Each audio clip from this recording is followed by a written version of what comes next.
Começando agora mais um Se Liga Política edição extra, o seu resumo com tudo o que aconteceu no cenário político.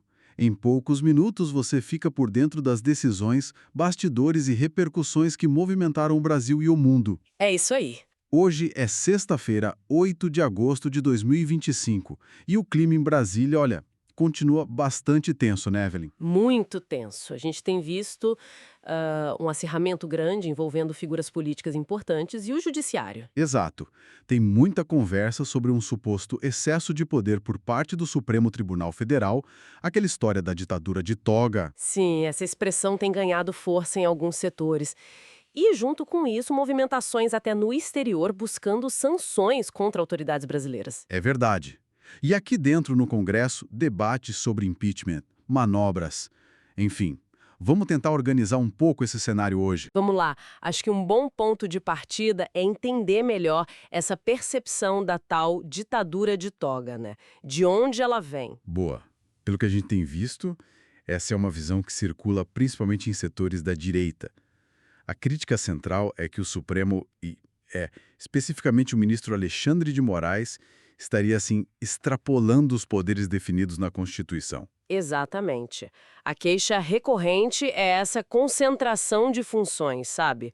A ideia de que o tribunal estaria investigando, acusando e julgando tudo ao mesmo tempo. E agindo sem muitos freios legais ou constitucionais aparentes, pelo menos na visão desses críticos. Isso. E aí entra a crítica também ao Congresso Nacional, que, segundo essa perspectiva, estaria meio inerte, talvez, ou incapaz de conter esses supostos excessos. E nesse contexto, algumas figuras políticas ganham muito destaque, né?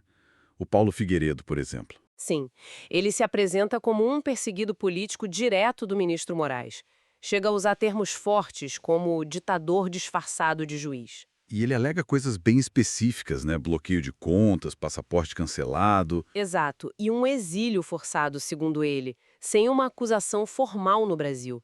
É nesse ponto que entra a ação dele e de outros, como Eduardo Bolsonaro, lá nos Estados Unidos. Tentando aplicar a lei Magnice contra o Moraes, certo? Isso mesmo, que é uma lei americana para sancionar estrangeiros por violações de direitos humanos.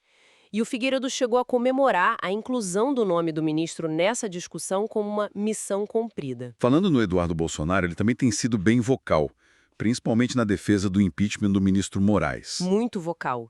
E ele conecta isso diretamente à situação do pai, o ex-presidente Jair Bolsonaro, que está em prisão domiciliar.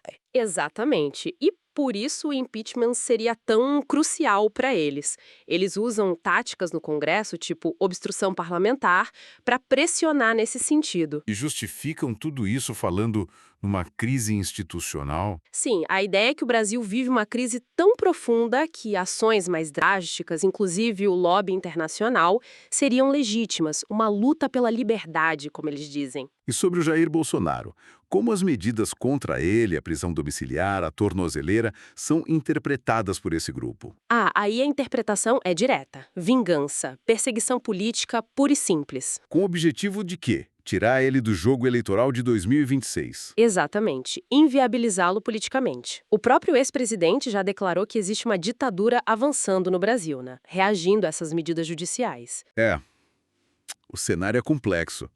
E a mídia, claro, tem um papel importante na divulgação dessas narrativas. Aquele caso do Vaza Toga 2, por exemplo. Sim, essa foi uma narrativa forte. A ideia divulgada era de uma suposta justiça paralela que seria operada pelo ministro Moraes. Como assim, justiça paralela? A alegação era que ele teria usado funcionários do Tribunal Superior Eleitoral para investigar informalmente, com base em redes sociais, pessoas ligadas aos atos de 8 de janeiro, e que isso gerou documentos, tipo certidões, mas sem valor jurídico formal. Entendi. E fizeram uma conexão disso com a prisão do Bolsonaro. Fizeram. Surgiu a teoria, apoiada por alguns políticos, de que a prisão domiciliar do Bolsonaro teria sido uma espécie de cortina de fumaça. Para desviar a atenção dessas revelações do Vaza Toga 2? Exato, porque essas revelações seriam potencialmente muito danosas para o ministro Moraes. Essa foi a leitura apresentada. E outros veículos de mídia? Como eles entram nessa história? Bom, alguns veículos amplificam bastante as reações da oposição. Usam termos como ditadura declarada, vingança política, dando muito espaço para essa visão. E cobrem os esforços pelo impeachment, o tal pacote da paz. Sim, dão destaque a isso. Esse pacote incluiria anistia para o 8 de janeiro, fim do furo privilegiado, e também criticam muito o chamado inquérito das fake news. Ah, esse inquérito é sempre polêmico, né? Muito. E nessa cobertura crítica, ele é retratado como uma ferramenta de perseguição, de censura, de ataque à liberdade de expressão. Citam até críticas de associações de procuradores que apontaram supostas irregularidades, como usurpação de funções do Ministério Público. Para esses críticos, esse inquérito seria a raiz de muitos problemas atuais. Então, para a gente amarrar aqui, a visão que emerge de todo esse material que a gente analisou hoje é de um confronto bem aberto, né? Uma descrição de um judiciário que teria se tornado uma força autoritária. Exatamente. Essa é a perspectiva articulada por essas figuras e por parte da mídia que a gente viu. Um judiciário que teria extrapolado seus limites e isso justificaria, na visão deles, várias formas de resistência, seja no Congresso, seja buscando ajuda internacional. É um retrato de muita desconfiança, né? E de um embate institucional forte. Uma análise intensa, sem dúvida. Agradecemos a companhia de quem nos ouviu. E fica talvez uma reflexão, né? Quando narrativas tão diferentes sobre as mesmas instituições ganham tanta força ao mesmo tempo, como fica a confiança no sistema como um todo no longo prazo? É uma ótima pergunta para a gente continuar pensando.